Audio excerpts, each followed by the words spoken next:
Mesdames et messieurs, bonsoir. Il est 20h sur les antennes de la télé Futur Média. C'est parti pour le sommaire de cette édition avec ce rapport de Human Rights Watch qui secoue l'école sénégalaise sur la violence sexuelle en milieu scolaire. Le SAEMS annonce une plainte contre l'ONG.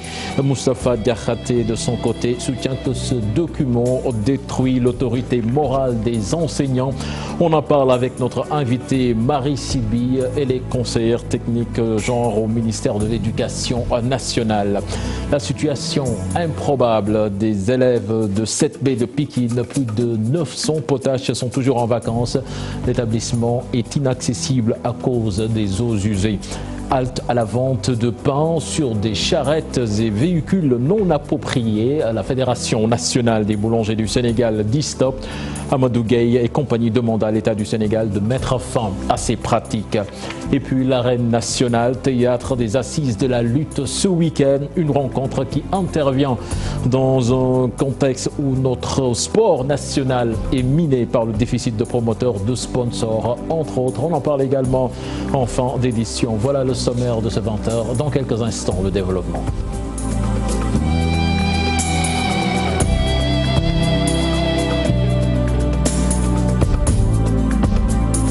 Bienvenue à toutes et à tous. Human Rights Watch et le rapport de la discorde. Les enseignants, en particulier ceux du SAEMS, QSEMS, comptent porter plainte contre l'ONG Human Rights Watch après la publication de ce rapport sur la violence sexuelle en milieu scolaire qu'ils considèrent comme une insulte à l'école sénégalaise. Ils se sont confiés à nos reporters Fatou Bintou Conté et Gervais Yao.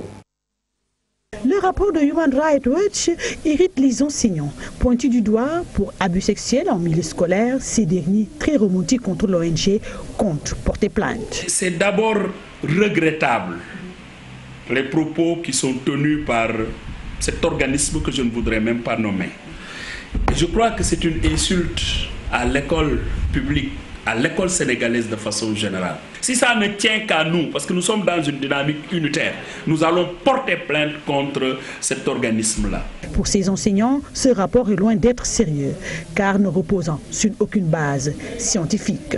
Au regard de l'échantillonnage, ce n'est pas une étude quand même qui est fiable. Ça nous fait extrêmement mal parce que d'abord c'est mensonger, c'est un rapport mensonger. Ensuite, c'est un rapport qui ne repose sur aucun caractère scientifique. Et c'est la raison pour laquelle c'est condamnable. Et c'est aussi le lieu de le dire. Ce qui est visé derrière ce rapport-là, il faut qu'on le sache. Qu'est-ce qu'ils veulent? Est-ce que c'est parce que d'habitude on dit que quand la France éternue, le Sénégal parle de rhume. En tout cas, Damsek de l'association des parents d'élèves reconnaît cet état de fait et appelle les parents à sensibiliser leurs enfants sur cette relation professeur-élève qui n'a pas sa raison d'être. Il faudrait quand même que nous, en tant que premiers parents de nos enfants, en tant que parents de nos enfants et en tant que premiers éducateurs de nos enfants, que nous donnions la bonne information à nos enfants pour qu'ils puissent vraiment se préserver de ce fléau-là. Pour les enseignants, Human Rights Watch essaie juste de jeter les discrédits sur leur profession dans le seul but d'introduire l'éducation sexuelle dans les écoles. Human Rights Watch s'en prend à l'ONG, plutôt Moustapha Diakhaté qui s'en prend à l'ONG Human Rights Watch après la publication de son rapport sur l'exploitation sexuelle des abus dans les écoles secondaires. Le ministre chef de cabinet du président Sall qualifie ce rapport de pamphlet. Il prend la défense des enseignants et estime que ce document détruit leur autorité morale. Il a rencontré nos reporters Alassane Ba et Diafar Abba. Ce n'est pas normal compte tenu de susciter des réactions. Le rapport de Human Rights Watch met en colère Moustapha Diakhaté, le ministre chef de cabinet du président de la République, déchire le document et parle de traque. D'abord, je crois que vous êtes gentil en l'appelant rapport. Je crois que c'est plutôt un pamphlet. Sur un échantillon de 167 élèves, qui concerne une population d'1 demi-million de personnes, ils ont réussi aujourd'hui, Human Rights Watch notamment, à présenter les enseignants de la République du Sénégal comme des pédophiles et des prédateurs sexuels. Ça détruit, ça dissout la confiance que les élèves doivent avoir par rapport à leurs enseignants. Et la confiance aussi que les parents d'élèves doivent avoir par rapport à... Ça dissout l'autorité morale des enseignants. Une étude qui n'est pas du tout sérieuse à son avis, même s'il reconnaît qu'il ne manque pas de brebis galeuses dans le système, le responsable apériste n'a pas également raté certaines ONG. Quand vous regardez la une de la presse sénégalaise, aujourd'hui, l'impression que vous avez, c'est que ce pays-là, les enseignants du Sénégal, c'est des prédateurs sexuels et c'est des pédophiles. Et ça n'a rien à voir avec la réalité. Certainement, il y a des enseignants qui font ce qu'ils doivent, qui ne sont pas normaux. Vous savez, si ici dans ce pays, certainement, les femmes ou les mamans ont toujours éduqué leurs filles par rapport à cette question de la sexualité. Moi, ce qui me heurte, c'est que certaines ONG sont en réalité des chevaux de Troie de ce que certains pays, certaines puissances du monde veulent, à savoir globaliser leur culture, globaliser leur manière d'être, leur manière de vivre. Ici au Sénégal, nous sommes une civilisation très ancienne et nous devons la préserver et la conserver autant que possible. Et malheureusement, ces ONG-là, à la limite, je les considère comme des chevaux de Troie et leurs collaborateurs à l'intérieur du pays comme des nègres de service. Selon Moustapha Diakhaté, seul l'État a le pouvoir de définir la politique éducative de notre pays. D'ailleurs, il est d'avis que l'auteur de ce rapport doit être expulsé du Sénégal. Elle ne doit pas bénéficier de notre... Les éléments à propos de ce rapport de Human Rights Watch, les recherches ont été menées en juin, août, novembre 2017 et juillet 2018. Dans cet élément que nous vous proposons, l'organisation non gouvernementale revient sur la méthodologie qu'elle a adoptée pour expliquer ce qu'elle qualifie de recrudescence des abus sexuels en milieu scolaire. Un récit signé à Fatimata Touré. Le harcèlement et les abus sexuels en milieu scolaire sont plus fréquents dans les régions de Dakar, Sédhiou, Kolda, selon le rapport de Human Rights Watch. L'ONG de défense des droits de l'homme dit utiliser une méthodologie basée sur 42 entretiens individuels avec des filles. À titre d'exemple, 27 filles et 15 jeunes femmes ont été interrogées dans 14 écoles d'enseignement moyen et 8 lycées. Résultat, 3 filles ont été déclarées mariées et 9 parmi elles en état de grossesse. Ce n'est pas tout. Human Rights Watch ajoute avoir organisé des focus group avec au moins 122 élèves du secondaire dans 4 écoles publiques allant de 7 à 22 participantes dans chacun des groupes. Objectif: comprendre les principaux obstacles à l'éducation des filles et les moyens par lesquels l'exploitation sexuelle, le harcèlement et les abus affectent les élèves dans leur vie. L'ONG précise dans sa méthodologie que certains entretiens ont été menés en français, d'autres en wolof, en pulaar, en djola et en manding. Elle nous apprend aussi que les adolescentes interrogées ont préféré ne pas discuter de leurs expériences personnelles d'exploitation sexuelle, de harcèlement et d'abus à l'école. Elles ont toutefois parlé avec des amis ou des camarades de classe victimes de ces fléaux. 6 filles et jeunes femmes ont déclaré avoir été victimes. Dans sa démarche, Human Rights Watch a jugé nécessaire d'interroger 11 enseignants, des activistes, des experts en santé mentale, en santé des adolescents et en protection de l'enfance qui ont soutenu des victimes. 4 membres de familles ou tuteurs légaux de filles victimes ont également été interrogés. Partant de ce constat, l'organisation propose entre autres recommandations aux autorités de veiller à ce que le programme d'éducation en matière de santé de la reproduction soit conforme aux normes internationales. Une proposition qui irrite le ministre de l'Éducation nationale, qui rejette le rapport qui attribue aux enseignants et responsables d'établissements être les acteurs des abus sexuels en milieu scolaire. Fatimata Touré, pour commenter ce rapport, nous sommes sur le plateau avec Marie Sibi, conseillère technique genre au ministère de l'Éducation nationale. Marie Sibi, bonsoir. Bonsoir. Alors, ce n'est pas normal, c'est le titre de ce rapport qui a soulevé ce tollé général au Sénégal. Vous, au niveau du ministère de l'Éducation nationale, vous contestez la véracité de ce rapport? Absolument, ce n'est pas normal, c'est vrai, parce qu'un enseignant ne doit pas peut-être avoir certains rapports, certaines relations avec ses élèves, mais nous disons non à ce rapport. L'échantillonnage pose problème. 0,029% sur une population de 544 773 filles du Sénégal qui sont dans les collèges et lycées. Est-ce que cela permet justement d'extrapoler et de donner de tels résultats? Nous mettons en doute la dimension scientifique de ce rapport. Et comme quelqu'un l'a dit, nous ne l'appellerons pas rapport. C'est un document qui est mis à la disposition des populations pour des objectifs que tout le monde connaît. Même si dans ce rapport, on sait que l'ampleur et la prévalence des abus n'ont pas été déterminés, est-ce que quelque part on peut le prendre comme une faiblesse? Une faiblesse de la part de l'équipe qui a fait le... C'est ça, oui. Bien sûr. Quelle est la situation au Sénégal? Ils ne l'ont pas dit. Dans combien de collèges ils ont été? 14 sur plus de 1200. Dans combien de listes? Un échantillon de 160 élèves quand même interrogés. Élèves sur 544 773.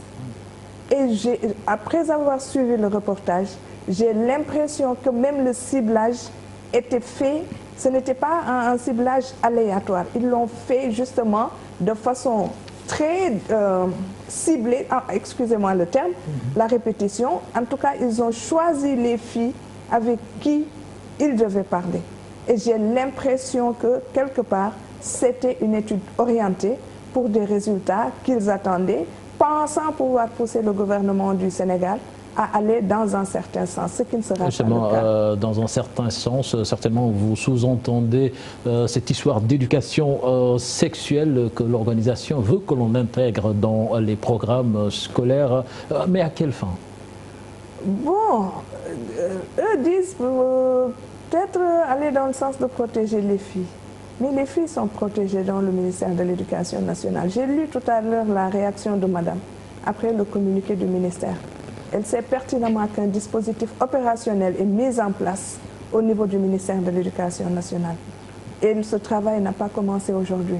Il y a eu d'abord une étude sur la problématique de la scolarisation des filles. Un cadre de coordination des interventions sur l'éducation des filles qui regroupe non seulement les acteurs institutionnels, mais aussi les organisations de la société civile telles que le FAWE, le SCOFI, la SCOFI plutôt et d'autres. Et au-delà de cela, toujours au niveau institutionnel, nous avons dans nos académies des bureaux genres, dans nos inspections de l'éducation et de la formation, des bureaux genres, dans les écoles et établissements, des cellules genres. Outre cela, il y a les centres d'orientation scolaire et professionnelle, qui d'ailleurs accompagnent les filles victimes de violences. Oui, et je n'ai pas terminé. La division du contrôle médical scolaire, qui fait tellement de sensibilisation, qui élabore des modules dans ce sens, modules destinés non pas seulement aux élèves, mais aussi aux parents.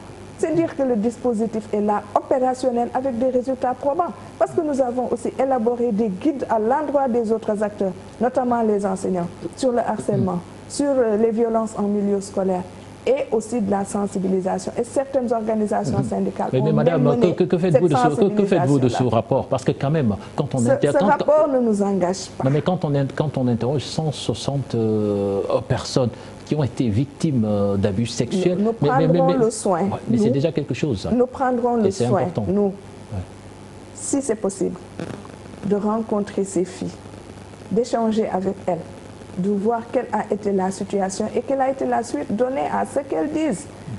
Parce que quand même, au-delà de tout ce qui se dit, il y a un cadre réglementaire qui est bien là au niveau du Sénégal. Ce cadre réglementaire commence par la loi 99-05 sur le harcèlement, les violences aux filles et aux femmes, les abus sexuels. Au-delà de cela, au niveau du ministère, s'il est avéré que c'est un acteur de l'éducation qui est auteur de ces abus, mais il est sanctionné d'abord administrativement. Donc malgré ce tollé général, ce rapport n'est pas jeté à la poubelle. Nous rejetons ce rapport et récusons tout ce qui se dit dans ce rapport-là avec la dernière énergie. Mais l'auteur du rapport, Hélène Martinez, soutient que le Sénégal a reconnu que la violence sexuelle est un problème sérieux dans nos écoles. Un problème sérieux, c'est un problème partout. Nous sommes dans une société sénégalaise. Ce qui se passe dans nos maisons, ce qui se passe dans la rue peut aussi arriver à l'école. Et par rapport à ça, des dispositions sont prises. Il ne faudrait pas qu'on se base sur un document qu'on appelle rapport pour stigmatiser une partie des acteurs de l'éducation. Ce n'est pas normal, ce n'est pas juste. Voilà. Une toute dernière question. La plainte envisagée par des organisations syndicales, le SAEMS notamment, est-ce que c'est une démarche qui peut aboutir à quelque chose? Je pense que ça, ce sont nos collègues syndicalistes qui l'ont décidé. Je ne vais pas présager de ce qui va se passer, Je pense qu'ils sont dans leur droit. S'ils se sentent quelque part lésés, jetés en pâture, ils ont le droit de réagir. Et tout ce qui se cache derrière ce rapport-là, ils l'ont reconnu. C'est l'introduction de l'éducation sexuelle complète dans nos curricula. Nous disons non. Dans ce système éducatif sénégalais, nous sommes attentifs aux valeurs, aux croyances religieuses. Nous sommes un pays fortement religieux. Quand on parle d'éducation sexuelle et avec les dernières déclarations d'Emmanuel Macron, certainement, on y voit derrière la main de la France. Je reviens à ce que le gouvernement a pris comme orientation.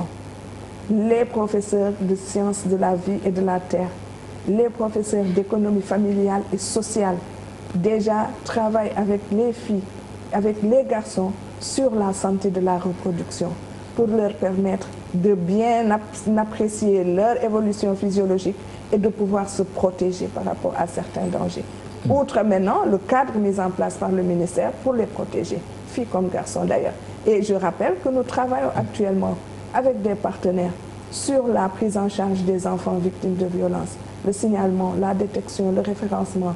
Nous avons élaboré un module sur les violences basées sur le genre en milieu scolaire. Voilà. Nous faisons énormément de choses, nous protégeons nos filles et on voudrait que tout le monde nous le reconnaisse. Voilà, merci. Merci Madame Sibi, Madame Faye. Voilà, Madame Faye, c'était un plaisir de vous recevoir sur ce plateau de 20h pour commenter ce rapport de Human Rights Watch sur les abus sexuels en milieu scolaire. Nous parlons de toute autre chose à présent avec l'école 7B de Pékin qui est toujours inaccessible à cause des eaux usées. En effet, plus de 900 potages sont toujours en vacances. Le maire de Pékin Nord menace de porter plainte contre l'Office national de l'assainissement du Sénégal qui est la cause principale de ce problème. Les détails dans cet élément signé Habib Faye et Asmalik Diop. 2 semaines après l'ouverture des classes, la rentrée n'est toujours pas effective à l'école 7B de Pékin. Les élèves peinent à retrouver les salles de classe à cause des eaux nauséabondes qui inondent leur établissement. Chose que le maire de la commune n'acceptera pas. Il indexe l'Office national de l'assainissement du Sénégal. Moi, je me pose la question, comment tout un État, un gouvernement puisse être incapable de régler un petit problème? C'est ce problème-là, égout. C'est un égout qui appartient à l'ONAS. L'ONAS l'a installé ici dans cette école, après la création de cette école. Mais l'ONAS n'a pas les moyens matériels d'évacuer les eaux de pluie, les eaux ruissellement, les eaux usées, quand il y a coupure d'électricité. Ils n'ont même pas de go. Et quand c'est bloqué, la seule solution qu'ils ont, c'est d'enlever l'égout pour permettre les eaux d'envahir l'école et les classes. ONAS, s'il vous plaît, vous êtes les pollueurs de cette école, venez régler ce problème-là. L'édile de Pékin Nord menace. Le ministre de l'Hydraulique, Mansour Faye, pour une dernière fois, je vous interpelle, avant de faire ma plainte, parce qu'aujourd'hui, ma population est menacée. Des classes inaccessibles et irrécupérables sont à la merci des eaux usées. Le maire craint le pire pour les élèves et alerte l'État. En termes de risque de maladie et d'épidémie, les élèves de cette école sont exposés. Et par truchement, leurs parents qui sont chez eux peuvent être victimes. Et ensuite, la population de Pékin Nord peut être victime. Plus de 900 potages sont toujours en vacances à l'école 7B, selon le directeur.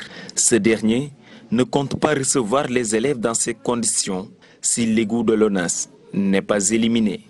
Je vous l'annoncer dans les titres de ce journal, manque d'hygiène dans la distribution du pain effectué sur des charrettes et des véhicules non appropriés dans certaines localités et la vente du pain dans les boutiques. La Fédération nationale des boulangers du Sénégal demande à l'État d'intervenir pour mettre fin à ces pratiques. Amadou Gueye et compagnie demandent l'application du décret interdisant la vente de pain, du produit plutôt, dans les boutiques. Mouché Gueye, que je vous propose d'écouter, il est interrogé par Salif Sow.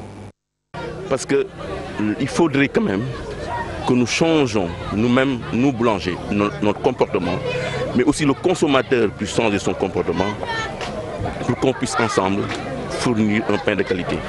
Vous savez, il y a un décret, le décret 102/2004, qui nous impose de donner un pain de qualité et un pain hygiénique à la population. Donc sans l'application de ce décret qui nous permette d'interdire la vente du pain par exemple dans les boutiques, cela pourrait permettre à notre avis d'accéder à la qualité, à l'hygiène pour la population. C'est notre objectif. La Fédération nationale de boulangerie du Sénégal demande à l'État d'agir, demande au service d'hygiène d'agir. Il est inacceptable qu'on puisse mettre du pain dans des conditions inacceptables. C'est ça le combat que nous menons. C'est pourquoi nous avons lancé l'autre jour un projet pour dire j'achète mon pain dans la boulangerie, je sauve la boulangerie. Voilà notre slogan aujourd'hui. Des propos plutôt recueillis par Tchernofal. En politique, Moustapha Diakhaté condamne les propos injurieux de Moustapha Cissé Lo à l'endroit d'Ousmane Sonko. Le ministre chef de cabinet du chef de l'État estime que le débat doit être sain, même s'il s'insurge de la vidéo du leader du PASTEF sur les réseaux sociaux. Je propose de l'écouter. Il est interrogé par Alassane Ba. Moi, je n'ai aucune sympathie pour Ousmane Sonko. Mais je considère qu'il ne doit pas faire l'objet de stigmatisation, encore moins d'insultes. Nous sommes en politique, nous ne sommes pas en guerre civile. Nous devons combattre nos adversaires sur le plan des idées. Donc l'insulte, de mon point de vue, ne fait pas partie des catégories de la... ne doit pas faire partie du lexique politique. Encore moins la stigmatisation. Quand certaines personnes ont voulu le stigmatiser en mettant en nu son appartenance wahhabite, je l'avais dénoncé parce que je crois que dans ce pays, il n'est pas interdit d'être wahhabite. Et dès l'instant qu'il n'est pas interdit d'être wahhabite, un leader politique peut être wahhabite. Ça, je l'ai dit. C'est la même attitude que j'ai par rapport à toute insulte qui est dite à l'égard de M. Sonko. Tout comme j'ai condamné ses propos injurieux et haineux envers tous ceux qui ont gouverné ce pays depuis 1960. Le pays nous appartient à nous tous. Chacun d'entre nous a le droit de dire que ça c'est bon, ça ce n'est pas bon. Voilà ce que je propose. Avec la manière. Avec la manière. Et la manière, c'est ce que j'appelle l'élégance républicaine. Éviter toute stigmatisation et toute insulte. Ce que je dis n'est pas valable pour tout le monde, et moi le premier. Le pont de Farafenni sera réceptionné au plus tard au mois de janvier prochain. Abdoulaye Daouda Diallo, sur les lieux avec son homologue gambien, a exprimé toute sa satisfaction sur l'état d'avancement des travaux. D'ailleurs, le comité inter-État se réunira bientôt pour réfléchir sur les modalités de gestion. Les détails dans cette correspondance signée Ibrahim Madiamé et Fali Gaye. Les travaux du pont de Farafenni avancent à un rythme très satisfaisant, c'est le constat du ministre des Transports. Selon lui, 90% des travaux sont déjà réalisés. Justement, donc, je suis venu voir l'état d'avancement des travaux du pont de la Gambie. Vous le rappelez tout à l'heure, effectivement c'est ma seconde visite, mais je constate avec beaucoup de bonheur que les travaux avancent à un rythme satisfaisant. J'allais même dire très satisfaisant, parce que là on est à plus de 92% en tout cas de réalisation, et nous espérons que le pont sera livré dans les délais d'ici la fin de l'année. Donc je ne peux encore qu'encourager l'entreprise prestataire à doubler d'efforts pour qu'on ne soit pas pris à défaut par des considérations techniques de dernière minute. Le ministre des Transports, qui s'est dit optimiste à ce propos, était sur les lieux avec le représentant de son homologue gambien, et en ce qui concerne les modalités de gestion du pont, Abdoulaye Daouda Diallo a fait savoir que le comité technique inter-État va se réunir très prochainement pour soumettre sa proposition. Bon, écoutez, je crois que déjà au niveau de la Gambie, on est habitué quand même à exploiter, disons, la traversée du fleuve de la Gambie. Et le comité, en tout cas, de technique inter-État va se réunir très prochainement. On m'a parlé même de la deuxième semaine du mois de novembre. Et après cela, justement, donc, on travaillera à faire la validation de leurs propositions au niveau ministériel avant d'avoir la validation définitive des deux chefs d'État. Pour rappel, les travaux du pont de Farafenni ont été démarrés depuis 2015. L'ouvrage est prévu pour une longueur de 2 km et 12 mètres de largeur. Et puis retenez que l'État du Sénégal prendra toutes les dispositions au cas où l'entreprise qui emploie les 2 Sénégalais morts par accident en Italie ne respecterait pas ses engagements. Une déclaration du directeur des Sénégalais de l'extérieur, Souri Kaba, qui s'exprimait en marge d'une cérémonie de remise de diplôme aux émigrés de retour au pays. Vous l'avez entendu dans le journal en Wolof. Santé à présent, les urgences chirurgicales néonatales au menu du premier congrès national de la Société sénégalaise de chirurgie pédiatrique. Le constat est accablant. En effet, sur 10 patients qui arrivent à l'hôpital, les 7 décèdent. Des malformations qui peuvent être décelées et traitées très tôt selon les spécialistes. Les détails avec Maïmouna Ndiaye et Ahmadouba. Elles peuvent être des malformations congénitales ou encore des troubles digestifs. Les urgences chirurgicales néonatales inquiètent les chirurgiens pédiatriques du Sénégal. Une large discussion lors de leur premier congrès national. Il y a lieu d'abord de faire le diagnostic très tôt, parce que ce sont des individus qui sont fragiles. Et parfois même pour certaines pathologies, on peut faire le diagnostic bien avant la naissance. Par les échographies obstétricales qui sont réalisées chez les femmes en grossesse. Dans les structures sanitaires, le constat est amer. Sur 10 enfants atteints, les 7 finissent par rendre l'âme. Ce sont les pathologies digestives. Ce sont également les pathologies les plus graves parce que ce sont elles qui causent le plus de décès.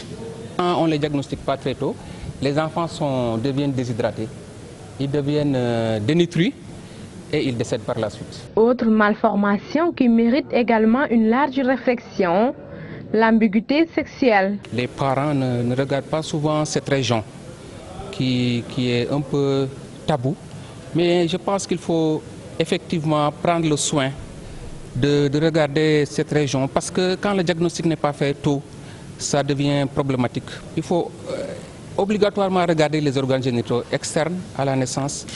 Et si on voit une anomalie, aller consulter le chirurgien ou bien le pédiatre ou bien un spécialiste pour que le diagnostic soit fait tôt. Autre problème soulevé lors de ce premier congrès de Dakar, le nombre réduit de chirurgiens pédiatriques, 15 sur le territoire national, dont 10 exerçant à Dakar. Et puis la foire internationale de Dakar a annoncé à partir du 29 novembre jusqu'au 16 décembre prochain. Des innovations sont notées cette année comme la réduction des tickets d'entrée. Les explications du directeur Cheikh Ndiaye interrogé par Souadou Ndiaye et Younous Diatta. L'aménagement d'un espace biodiversité, nous voulons en faire un point d'attractivité importante sur les écoliers et sur tous ceux qui veulent découvrir l'écologie et la sensibilité aussi de la question environnementale. Et la deuxième innovation, c'est l'intervention d'une ONG. Cette ONG va faire des consultations ophtalmologiques gratuitement, va prescrire des verres et va vous fournir les verres au prix de 2000 francs. Le prix entrée grand public aussi va chuter de 700 francs à 500 francs. Ça aussi, c'est pour donner la possibilité à tous les Sénégalais de venir visiter la foire dans de très bonnes conditions. Nous parlons culture à présent avec musique distinction internationale Afriman 2018. DJ Dollar du Sénégal remporte le prix du meilleur DJ de l'Afrique. La cérémonie a eu lieu au House of Blues de Dallas, un trophée qui récompense les performances dans les domaines du mix et de l'animation musicale. Le lauréat parle d'un gros travail abattu par les DJ sénégalais. Nos reporters Ibou Diouf et Mohamed Dian l'ont rencontré. DJ Dollar. Meilleur DJ d'Afrique, DJ Dollar, l'homme au doigt qui a séduit beaucoup de connaisseurs. Après Dakar, c'est la scène internationale. Avec ses platines, il est l'actuel meilleur DJ africain. Cette distinction, en fait, c'est le Best DJ Africa 2018 qu'on a eu à me décerner à l'occasion des Afriman, African Music Magazine Awards, qui s'est déroulé aux États-Unis, plus précisément au Texas. DJ Dollar, maître des platines, édition 2018 sur l'ensemble du continent africain. Le Magazine Awards a choisi le rapport sénégalais. Ce qui compétissait, c'est les plus grands DJ d'Afrique, dont on peut citer Black Coffee, le sud-africain, qui est très connu. Et il y a aussi DJ Spinal du Nigeria qui est très connu. Il y a DJ Copy. DJ Copy aussi est du Nigeria, DJ Neptune, DJ Slim du Ghana. Et il y avait des DJ kenyans et j'étais juste le seul francophone en fait.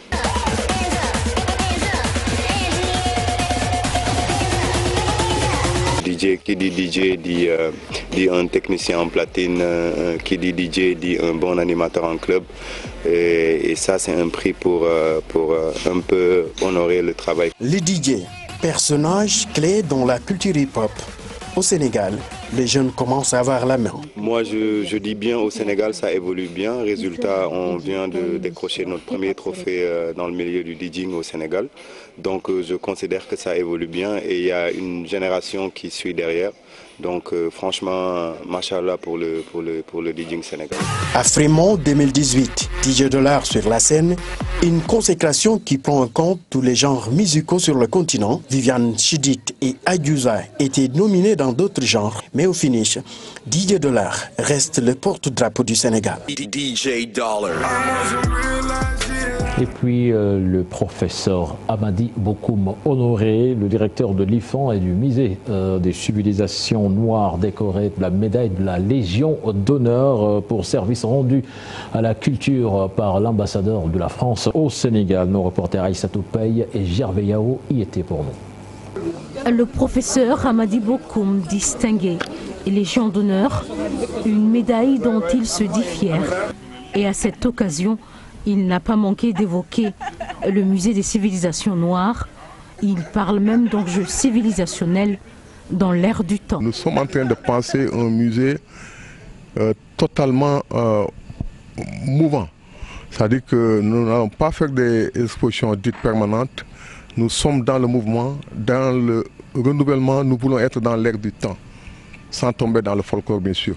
Et comme il le souligne, ce musée est un écrin, un musée où la créativité des artistes contemporains va être vulgarisée. Nous allons accorder beaucoup d'importance à la créativité contemporaine.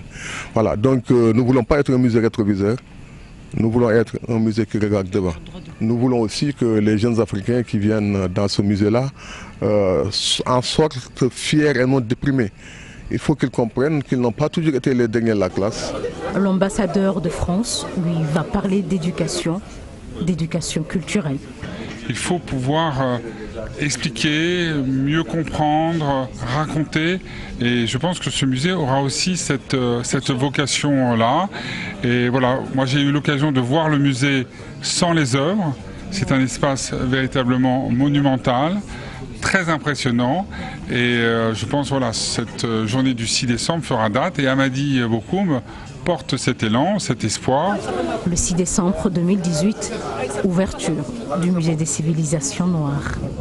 Plus de la lutte avant de boucler cette édition, l'arène nationale donc qui sera le théâtre des assises de la lutte ce week-end. Puis à la veille de l'ouverture de la saison 2018-2019, les affiches de grands combats ne foisonnent pas encore. Les gros cachets réclamés par les lutteurs, déficit de promoteurs et de sponsors sont passés par là. En sujet signé Chersali Boudjara et Modou Diop. Le teaser ne fait pas encore saliver. À quelques semaines de l'ouverture de la saison de lutte 2018-2019, Modulo Balla Gaye 2 est le seul grand combat ficelé. Une situation qui résulte de plusieurs facteurs. C'est une situation inquiétante, dans la mesure où l'année dernière, à cette époque, il y avait beaucoup de combats qui ont été ficelés. Mais pour l'heure, on dirait qu'il n'y a pas de promoteur au niveau de l'arène. Il n'y a que Gaston Mbengue, Pape Abdou Fall, on ne le voit plus. Pape Thialis Faye était intéressé par le combat Gris Bordeaux, Ama Baldé, mais il n'a pas fait signe de vie. Il y a aussi Beka Mbaye, notre confrère Beka Mbaye, qui voulait le combat Gris Bordeaux, Ama Baldé. Lui aussi, il n'a pas fait signe de vie. Pour le moment, c'est le désert total. Il n'y a que Balla Gaye 2, Mourlo. Bien qu'il y a des lutteurs qui aspirent à avoir des combats, il y a Tafatine qui est là, il y a Eumeu qui n'est pas encore servi, il y a Ama Baldé, il y a Boy Niang 2, il y a Lac de Guiers 2, ils sont nombreux. Il y a Reug Reug, il y a Sa Thiès. Je pense que ce sont les cachets exorbitants qui font reculer les promoteurs. Ils n'osent pas faire de fortes sommes d'argent, miser sur de fortes sommes d'argent sur un combat où ils peuvent se casser les dents. Donc je pense que ce sont les gros cachets. Ensuite les lutteurs, ils s'évitent entre eux. Il n'y aura pas assez de grands combats parce qu'il y aura le mois de Ramadan, il y aura la CAN qui sera organisée au Cameroun, il y aura la Korité, ainsi de suite, il y aura la saison de pluie. Donc il faut faire très attention. Les élections présidentielles au mois de février, donc la saison sera très courte. Pour Ibakan, l'absence de gros sponsors est un frein au montage des grands combats. Les sponsors, depuis ces 4 ou 5 saisons, les sponsors ne viennent plus vendre leur image à la lutte. Donc ça aussi c'est un facteur bloquant, les sponsors on ne les voit plus. Peut-être que cette année ils viendront. La saison de lutte 2018-2019 est partie pour rester dans les annales. L'ouverture de l'arène nationale 6 à Pékin, il sera pour beaucoup, mais avec quel combat? Impossible d'en citer plusieurs pour le moment, avec la crise financière qui secoue la lutte sénégalaise. Salut Boudiara, merci. C'était le dernier élément de ce journal. Prochain rendez-vous pour l'information, ce sera à 0h avec le tout en images. Excellente suite de programme en compagnie de la Télé Futurs Médias. Au revoir.